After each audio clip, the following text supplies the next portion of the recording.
Hey, I want to welcome all of you guys. Glad that you are here. Thank you for coming out for T3 Unplugged. This is always a special night on the calendar because all of the community cores that are happening in different places, in different spaces throughout the month. The fourth Tuesday of the month, we all come together, and it's fantastic. It's great to be outside. Weather is gorgeous. Like, this is Tennessee fall, and I'm so thankful and so grateful for it. I've got two really special guests that are here with me tonight that I talk about all the time, and I just want to show them to you because we're breaking bedtime rules tonight. And I feel like 90% of my sermon illustrations are this little person, so I want to show him to you real quick.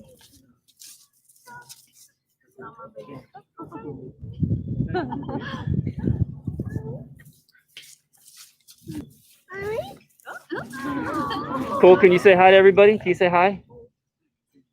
Hi, Cole. I'm not Cole, but Cole. He's interested and aware that he's seeing himself on the screen, and that doesn't usually happen. So he's like, stop eating your sheep. Say hi, Sue. Hola. Yep. I'm a good dad. And this is my wonderful wife, Alejandra. Can you show her some love?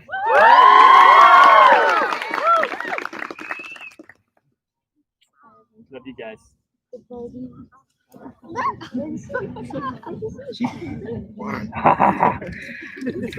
Hey, it's fantastic to be with you guys. Thank you for humoring me a little bit and pretending to be very excited about my kid. That's not going to pay your tuition, but I'll say a prayer for you. That's good. Right here. Hey, thank you for being with us tonight. I want to make just a couple quick announcements before we get going. The first one is that we do encourage you guys to make sure you have your masks on and your social distancing. And as you look around, you see people not social distancing. We had permission from the university that if you're like a little community and you guys are around each other a ton, sharing a blanket is okay. But if the blankets could be kind of separated from each other, that's fantastic. And of course, that if you're not feeling well, that you would shift to another space and all that sort of stuff. We love you, and we love Austin Peay. And we're so grateful that Austin Peay allows us to be here and to continue to do this in a time where some universities are completely shutting down all of their organizations. So we're grateful to be here. We're thankful to Austin Peay and for the administrators of Austin Peay that allow us to be doing this. Tonight is called T3, and it's kind of corny, but it's talking together on Tuesday. So the hope is over the next 20 minutes or so that we're actually going to have some degree of conversation. So this glowing orb of white light that helps you see me keeps me from seeing you. So it feels a little bit more like an interrogation, but I'm going to try to like look around it so that we can have some kind of conversation tonight, right? So I'm not just like speaking into a dark kind of sea, so we can see and engage a little bit. And the first thing that I want to ask is, who are some of today's greatest influencers? And I can't like kind of pick you, but like if you just kind of call them out, who are some of the people that are like setting culture? Jojo right Siwa. Okay.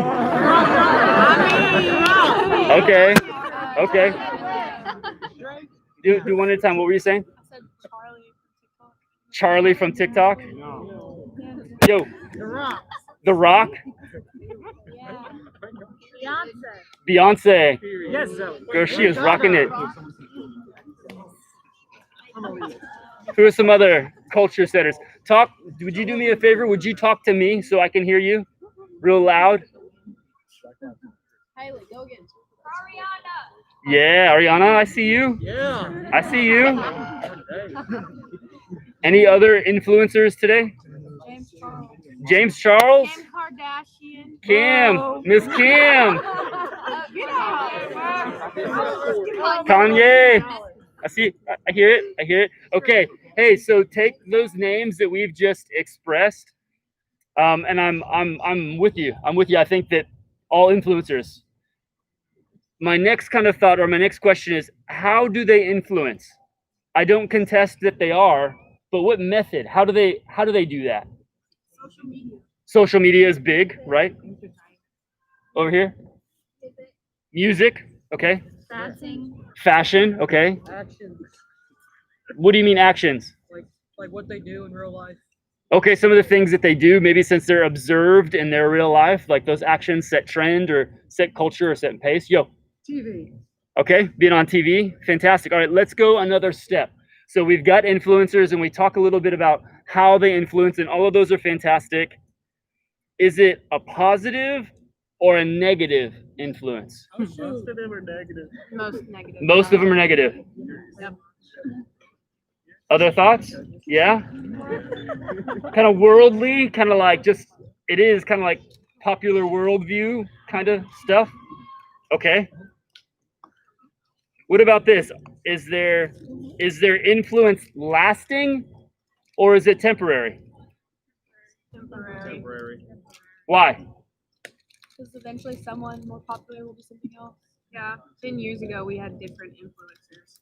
Okay, so you're saying temporary, and you're saying because it's kind of there and it's vibing for a second, but then it kind of fades out and somebody replaces them, and then somebody replaces them, and then you're looking back on 10 years of, oh, that person that was like a big deal before is now nothing.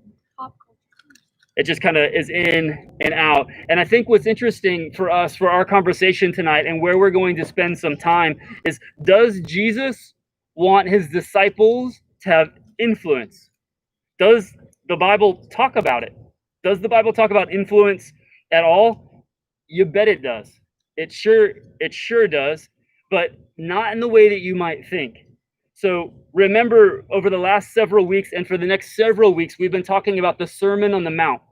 And in particular, that's one of Jesus' most famous passages of teaching. So thousands of people are kind of following him. He's like, man, this is a good time to talk to them about what does it mean to be a follower of me and my kingdom and my teaching. So he kind of gathers them together and he sits down on a hill and he begins kind of teaching them. And of that, like 3-ish chapters of teaching, the first section is where we've landed, and it's just 12 verses, and it's famously known as the Beatitudes.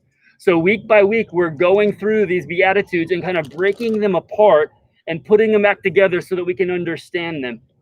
The Beatitudes in particular are a really good list for us to know what are some of the qualities that Jesus is looking for in a follower. So wherever you're looking in Scripture, the Beatitudes are a fantastic spot just to see, like, what qualities? You guys get the idea of a resume. It's not necessarily Jesus's resume, but it helps us know the things that are important in our life to follow Jesus. So we're in the Beatitudes, and tonight we are on Matthew 5, verse 5. So if you want to follow along, or you guys, we're going to break it apart on the board. Maybe you guys can see that, or maybe you can't. You can pull it up on your phone. But basically, this is the verse. This is Matthew 5, verse 5. And the Beatitude goes, "Blessed are the meek, for they will inherit the earth." So what we've been doing is each week we kind of break it apart into bites that we can understand and then put it back together so that the overall verse has impact and meaning for us and it's not lost on us. So that's what we're going to do tonight. So somebody remind me, what does blessed mean when he's saying it here? Happy and elastic. Yes, fantastic. So happy, and I'm going to put ... So it's a kind of happiness that is kind of continual, and it's less like I got a grade that I appreciate on this test. It's less like I found $100 in my pocket that I didn't know that I had. This sort of statement of blessed is like in a lasting sort of sense. It's not something that slowly begins to expire. It doesn't evaporate, but it is a lasting sense of happy. So he says, you are going to have deep happiness and satisfaction ... Okay? So then let's keep going. Another word that we need to spend some time with is this word meek. Do any of you guys use the word meek anymore? Not so much. It's kind of fallen out of popular speaking. Any guesses? Meek? Humble. Humble, shy, Introvert. a second humble. When Jesus is using this word meek, what he's actually saying is gentle. He's saying gentle or accepting of God's interaction with us, specifically surrender. A person that's meek is kind of like in a posture of, I give up. I relinquish control. So Jesus is saying that there is a lasting sense of happiness when you walk in surrender. Surrender towards God, surrendering up, like I sometimes think about it, means that we accept his dealings with us as good. And without fighting and pushing back. I don't know if I've just spanked Cole enough times that he accepts what I'm telling him and he just does it. Or he's just like an amazing kid and our next one is gonna like do things that are, yeah.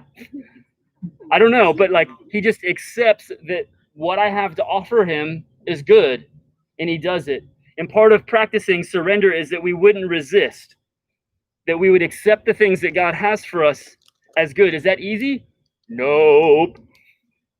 Anybody out there is like, yes, I just love surrender. Anybody? No. No? And why not? Because surrender it doesn't guarantee that we get what we want. And we want what we want, don't we? And not everything that happens in the way that we want it to happen. Sometimes I think that we sit, like referencing last week's talk, we sit in a place where our perspective is superior. And in fact, God's perspective is superior, but because sometimes we exist in a place where there's conflict there, it make it seem like what's happening, it's not what I want, so I don't want to surrender. It makes it hard. But when we practice this meekness as Jesus is detailing to his fathers, what we're saying is, I surrender to you. And I trust your good over my good. I trust that you're good. And what it does is it causes us to respond to God's truth and not our circumstance. When we begin to practice surrender, we say, regardless of what my circumstance, whether it's a high or a low, whether it's what I want or what I don't want, I'm choosing to trust your truth. A truth that's the same forever, that doesn't fluctuate with fads or popularity or pop culture. God's truth is God's truth 1,000 years ago and 1,000 years to come. And when we practice surrender, what we're saying is, I will lean into that more than I'll lean into my feels in the circumstance. Surrender causes us to trust God's truth. Your senior year gets canceled because of COVID, you choose to trust. Your financial aid doesn't come through the way that it's supposed to, you choose to trust. You don't get the classes that you need, you choose to trust. I'd rather sleep instead of sacrifice and get up and have time with Jesus. You've got to choose to trust. Trust is a process of surrendering that says, I trust you. Trust is an essential ingredient in any relationship. Think of any healthy relationship that you have in your life or you aspire to have in your life. Do you think that relationship can maintain health if there isn't trust? Relationship with the Father, being a follower of the Father, of Jesus, does not have a different set of rules. And if we want that relationship, then trust is a critical ingredient. That's the central commodity. And he's calling it out in his followers, and he's saying this meekness, this surrender that produces trust is necessary if we're going to live in relationship with God. We continue to move on. So blessed, meek, for they will inherit. This word inherit is kind of cool, and it's important for our understanding of this. Inherit means like to obtain by right. Like we become a possessor of. And this is going to be the tricky part that's important for us to understand that will make all of this fit together. So we inherit it by right. We become a possessor of and an influencer. And let me explain what I mean. Has anyone ever inherited something? We're all kind of like in a younger space, so most of you probably haven't. Anyone? I don't see anyone. No one's. One in the back. Sam? Yeah. I'm afraid, but what did you inherit? Money? Heck yeah. Heck yeah. Don't screw up my illustration, Sam. After you inherited it, who got to influence what happened to it? Austin P. Because they say that in order to study here, I have to give them money. This is why I don't let Sam talk. When you inherit something, thank you, Sam. When you inherit something, it becomes your possession, right? And as your possession, you have ownership and you have influence over what happens to it, right? Except in Sam's exclusive case. Okay, what's the difference between renting a place and owning a place? It's keep Renting a place, you can't like trash it up if you want to. You gotta like really take care of it, as opposed to like if you own it, you can just like do whatever you want with it. Awesome. Did you guys hear what he said? You can do whatever you want with a place that you own, but you can't do whatever you want with a place that you rent. The difference between renting and owning is the place that you rent, you don't have total influence over. The place that you own, you have total influence over. I want pictures of SpongeBob all over my house and I own it. Who cares? I'm doing it. If I don't own it and I'm like wallpapering SpongeBob everywhere, my landlord's going to come in and call the police. This guy's crazy. He's crazy. Jesus says that when we inherit, he's speaking to influence. You'll gain full ability to influence. When you inherit something, you possess it, you own it, and you have the ability to influence whatever happens with it. You make those decisions. You control those outcomes for whatever that thing is. Nod at me if you're with me. Yeah? You have the ability to influence. Let's move to the last spot. Influence the earth. What this is saying is that we gain the earth as a possession. That followers of Jesus gain the earth as a possession. But I need some smart kids, and I know I got a whole hillside full of smart kids. Somebody tell me, what's the difference between earth with a little e and earth with a capital E? Yo. little e is like where we live, earth, and big E is Okay, that's certainly one way to look at it. That's good. Other thoughts? Big E is the planet, and like little E is like talking basically about the ground, or like. Fantastic. Did you hear what she said? So whenever there is a capital E, it is a proper noun indicating the planet. Whenever there is a little e, it's talking about where your feet are, the ground that you're standing on. Big E, little e. Little. Look at your little Bible apps. Big E, little e. Jesus is saying the place, the space you're walking around in.